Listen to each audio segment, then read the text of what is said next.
સોમનાથના આંગણે સ્વાભિમાન પર્વનો મંગલ પ્રારંભ રાજકોટથી વિશેષ ટ્રેન દ્વારા સોમનાથ પહોંચ્યા હજારો શિવભક્તો। જય સોમનાથ હર હર બોલેના નાદથી ગૂંજી ઉઠ્યું સમગ્ર સ્ટેશન પરિસર। 1000 વર્ષના સંઘર્ષ અને આસ્થાના વિજયની ગાથાને યાદ કરી શ્રદ્ધાળુઓ થયા ભાવ વિભોર।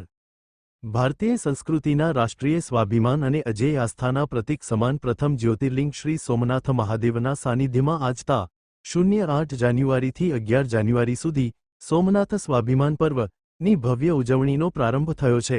આ મહોત્સવ માત્ર એક ધાર્મિક ઉત્સવ નથી, પરંતુ સોમનાથના 1000 વર્ષના સંઘર્ષ, બલિદાન અને પુનઃનિર્માણની અપ્રતિમ ગાથાને નવી પેઢી સુધી પહોંચાડવાનું એક માધ્યમ છે।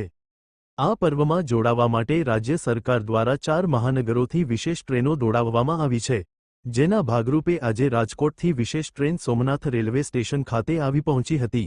હર હર બોલે અને જય સોમનાથના ગગનભેદી નાદથી સમગ્ર સ્ટેશન પરિસર ગુંજી ઉઠ્યું હતું।